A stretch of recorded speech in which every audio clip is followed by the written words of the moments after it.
First day of competition on the Dakar, and already a test for some. Esteve Puyol down, but not out. Others fared worse. Traffic in the crowds providing the obstacles. Even Alphon got tied up. The Mitsubishi's biding their time on this day. And taking it carefully, not an option for some of the big boys. The sand of Portugal is just as soft as that found in the desert, it seems.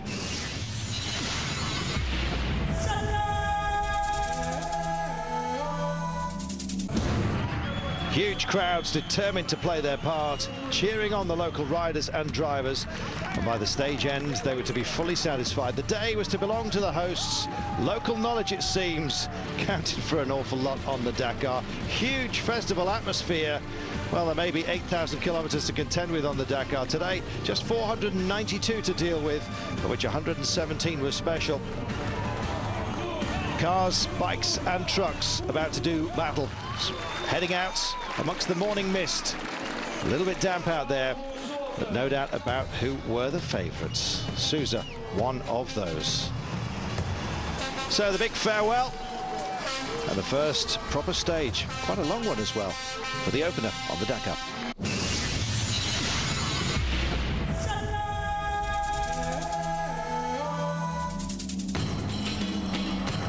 There's an awful long way to go. So we just started them off gently today.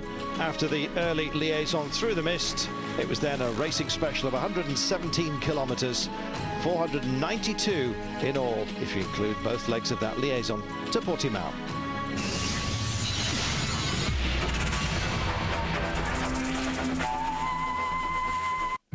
As always, quads and bikers up early. They're the ones that set their alarms, although most of them wake up with the noise of the first starting engines.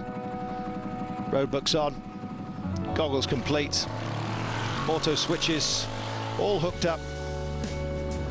Time to go racing.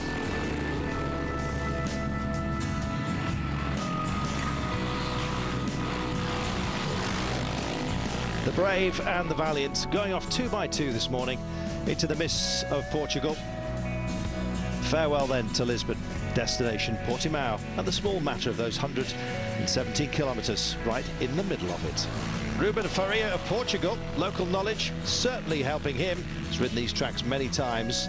He's got a light and skippy Yamaha 450, and the smaller bikes, well, they were just cruising today. He had one of them.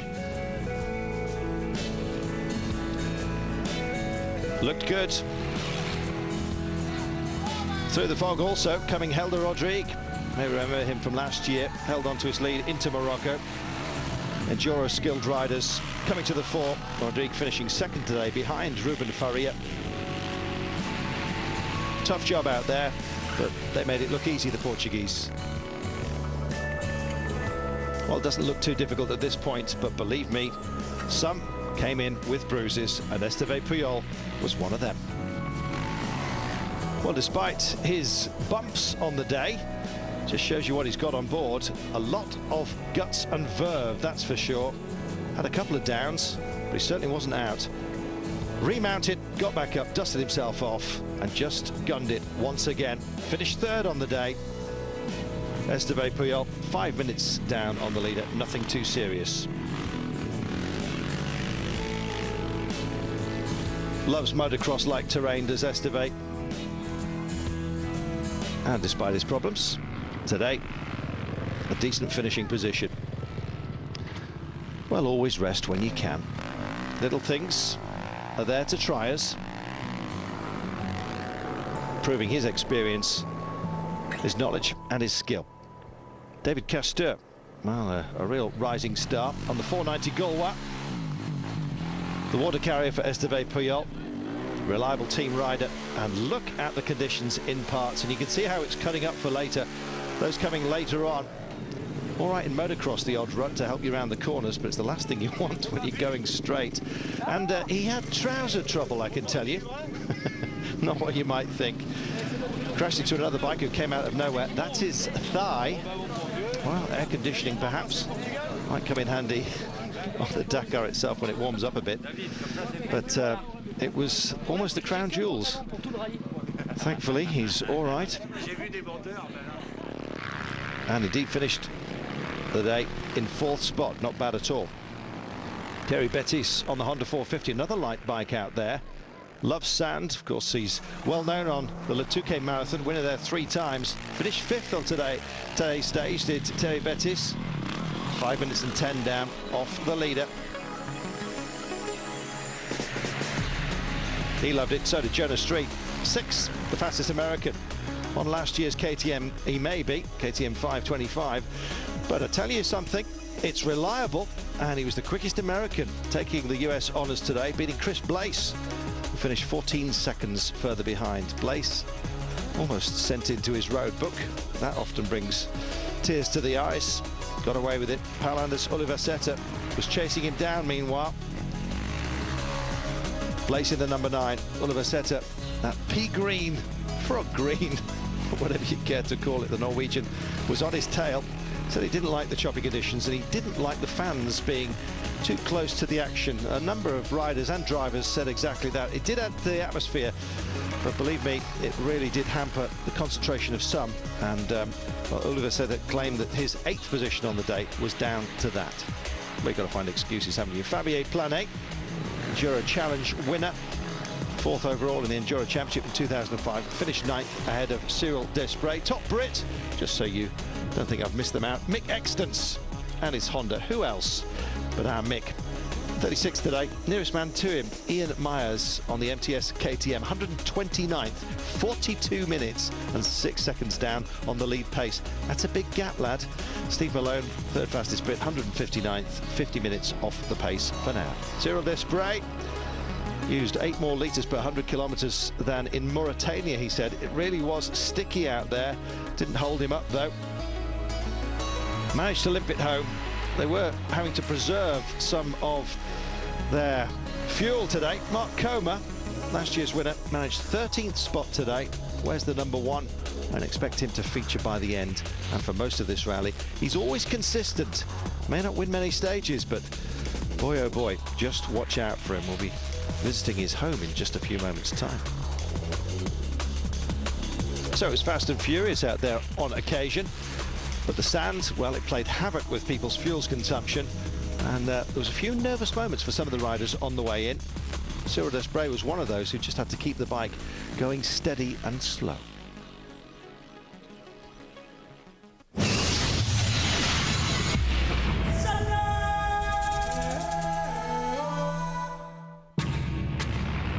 So today's results, as it's the first stage, is also the overall ranking. And guess what? It's Portuguese riders Faria and Rodrigue who are out in front.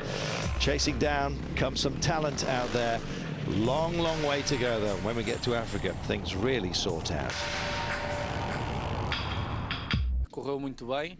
Well, Helder speaking to us today. This is rode very well. It was a very technical stage from the beginning. Pushed really hard. Later I controlled my speed a bit more in order to get not too tired and finally arrive at the finish of what was a difficult stage.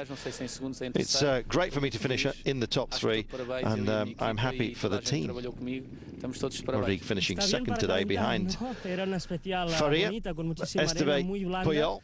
In that third place, it's a nice special stage, lots of sand, soft sand, thankfully. He went down in it a couple of times, so he should know. Had to be careful out there. It was difficult to decide where to pass some of the other riders. It was a little bit difficult on occasion because the track was just so narrow. David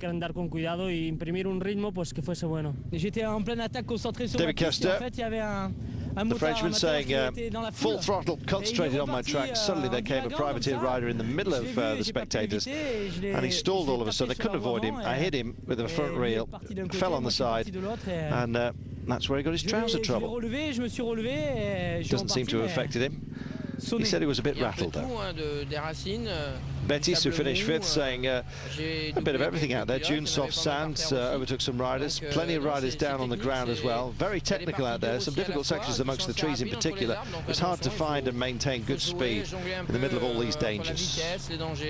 What about Chris Blaise? It was really tough, but I had a really good time. I enjoyed it a lot. I don't ride much of that at home, and it was a new experience, but I had a lot of fun. I never knew that there was sand in between pine trees. I'd never ridden that before, and of course I hit one tree just a little bit, but it's okay.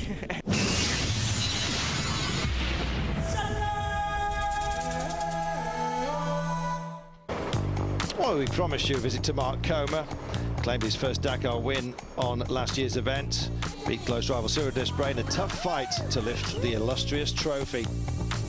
Consistency, the name of the game. Back home in Andorra, Mark's mechanics look after his bikes, including the one in which he finished the Dakar first in 2003. Didn't win it, but he did come home.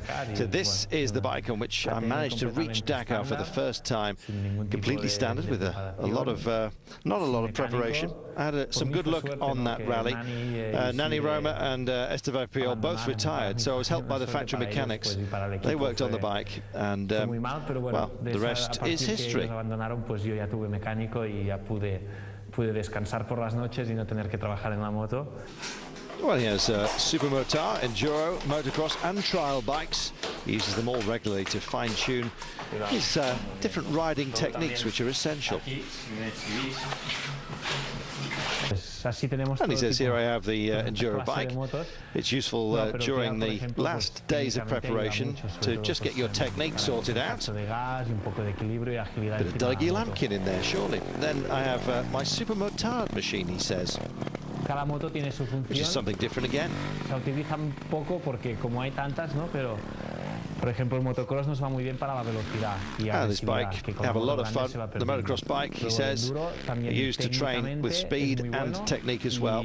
High-speed sections, getting your focus right and your auto reactions.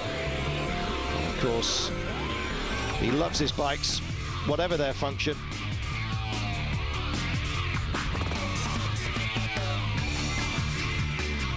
El hecho de estar tantos días en África y well, the Dakar has two sides. We all know that. Being in Africa for many days, spending a lot of time in the desert, has developed my adventurous side. And so now I really like the adventure of the Dakar. In the beginning, it was totally focused on racing and just winning. And now I appreciate other things and really enjoy the adventure side of things. Maybe that's why I just took it so easy last year, wearing number 2. This year, it's number 1, of course. Dakar's under his skin, for sure.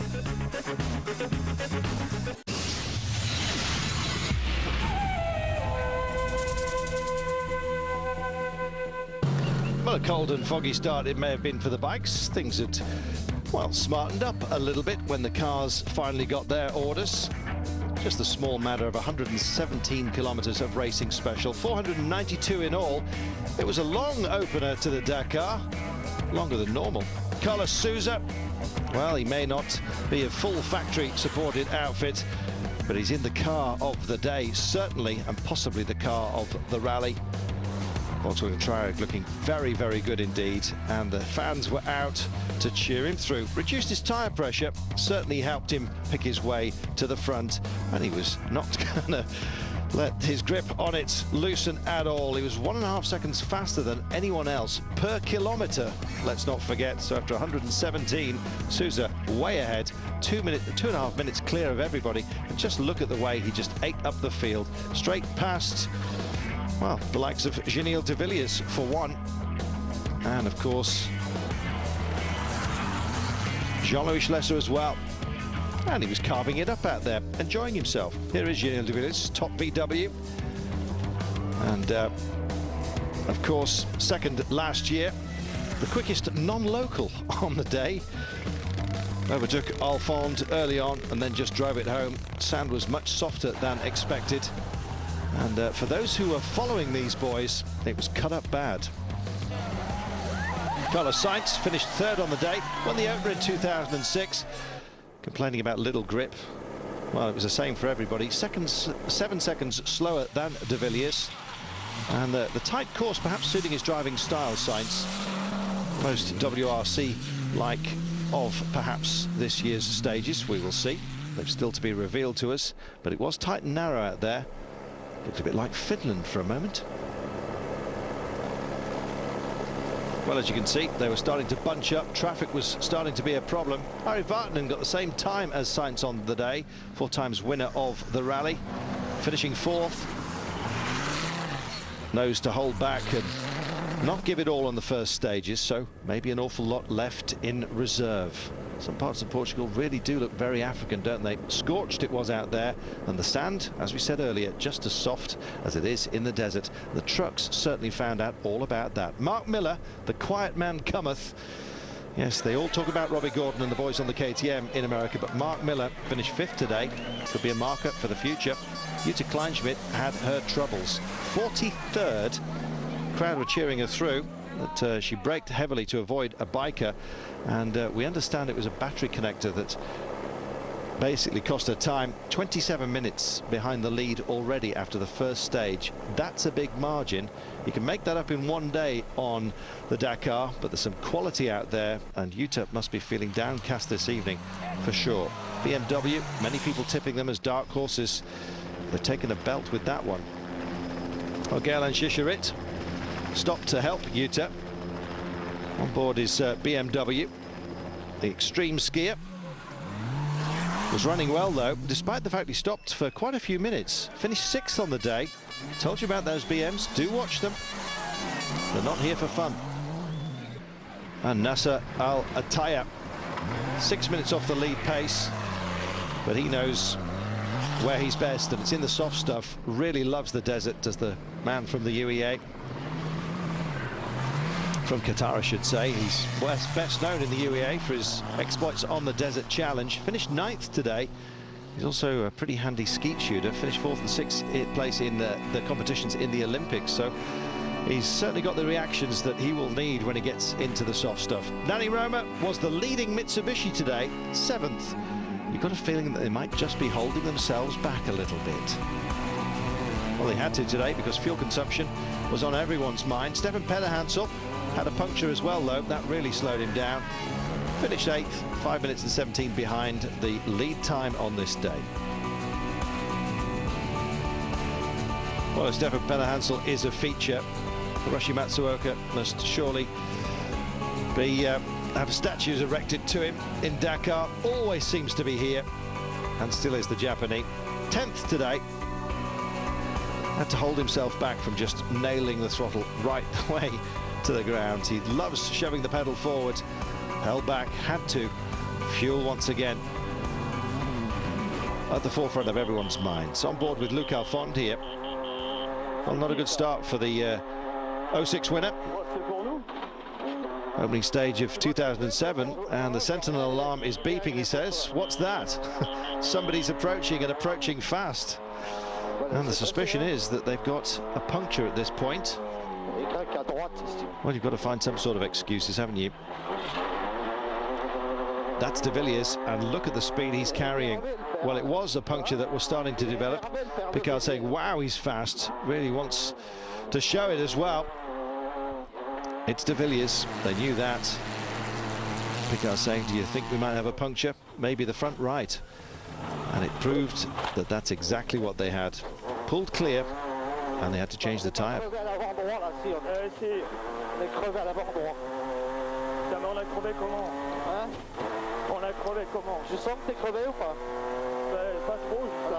Do you sense that we've got a puncture? Says absolutely. And you can see handling just starting to go. Sentinel starting to fire up again as they slowed down. They pulled clear to allow everyone past and did the change that was necessary. Jean-Louis Schlesser complained that stones were thrown at him on the stage today. Fans here have long memories, and in 2003, the FIA Cross Country World Cup, he was battling with Sousa. He went to appeals, and there was a lot of acrimony then. Not now, though. He moved over to let Sousa through. It didn't stop him being moderately upset by the behaviour of the fans on this day. Well, Jean-Louis finished 18th. Ivan Muller fared an awful lot better in the buggy, despite crashing into a tree. And there was some monkeys up there as well, who, thankfully for them, he didn't hit any harder.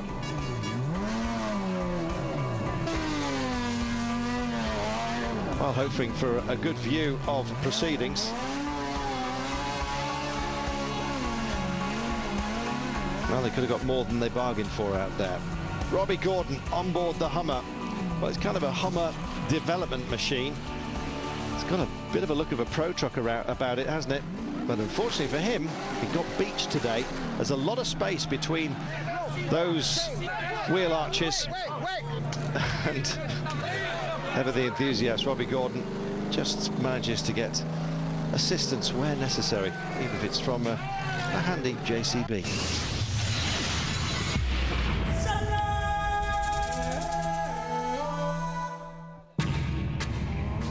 So confirmation of the results with Sousa out front ahead of De Villiers. But look at it, Volkswagen, Volkswagen, Volkswagen, Volkswagen, 1, 2, 3, 4, 5. They'll be pleased. Watch out everybody else. BMW, the nearest to them, Mitsubishi with work to do. Plenty of time still though. Acho que foi o público empurrou. Well, the crowd was fantastic, says Carlos Sousa. We did a good job. We had a difficult moment crossing a little river when we lost completely our visibility for about 30 seconds, and a lot of spectators close to the track, and I was a bit scared for them. Slowed down a lot, lost a lot of time. The big thing of the day, though, is the enormous crowd, and the win I dedicated for them, he says. I think it was a bit more difficult than we thought. You know, it was quite twisty and very, very sandy in the trees, you know, so it was very narrow at some places, and also the surface very slippery. So you had to be careful, you know. We didn't take any risks and just went at a night pace. We caught Luke after about 40 or 50 kilometers, and we passed him. And then there were just many people on the stage as well, which was great to see, you know. But no, we're just happy to have finished it, and we enjoyed the stage. One car saying, I believe that driving on this kind of terrain with a lot of sand all the time is not much fun, but because you can't use the potential of the car, he says. We weren't pushing all the way there, we couldn't. In Mexico we have huge crowds, but this was the biggest I've ever seen, and there was some point where it was probably 20 or 30 kilometers non-stop people. So it's exciting, and it's also extremely risky, and it's a little bit you know, it's a little bit scared as a driver because I don't want to hit someone, but you know, we're flat out and they're cheering for us, so it's really a lot of energy. Chief Stewart saying suffered on the stage. We had 11 cars in front of us, which created a lot of deep tracks. Very physical stage out there. Saw Yuta, our teammate, so we stopped to help her out. For me, though, this stage was just a warm-up for Africa. Wise words. Donc voilà, donc c'est une bonne première mise en jambe.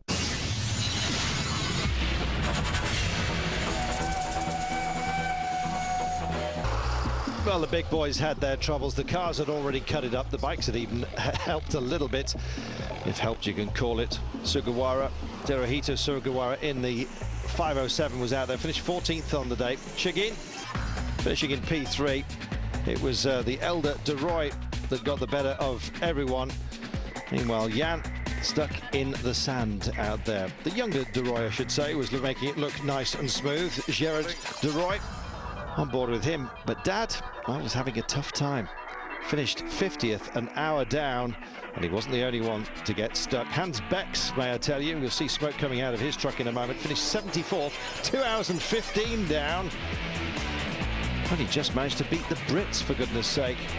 Yes, Chris Hammond and James Willett being driven by Jean-Marie Lacour. Finished 2 hours and 35 down, and the Bowler Spirit support truck with John Walker and the Walker, Hawkins and Hunt outfit finishing nearly 3 hours adrift of the pace. Well, they weren't the only ones to get stuck and be in trouble. Soft sand just ate these trucks on occasion. Others were having a neater time of things. So the younger De Roy in the 509 taking it ahead of Hans Stacey. It's an all Dutch affair at the top for now. An awful long way to go for these big fellas. They've already practiced an awful lot of digging right here in Portugal, some of them.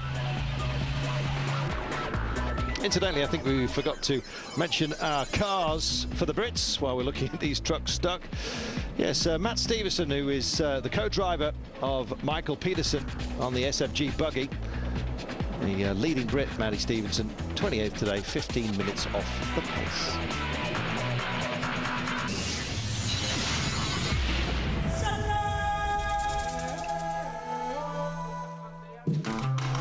So tomorrow, just a short little loop around Portimao and then the whiz all the way to Malaga. A boat awaits. Guess where? You're right, we're heading to Africa. For now, though, well, time to contemplate. From me, Carlton Kirby, for tonight. Bye-bye.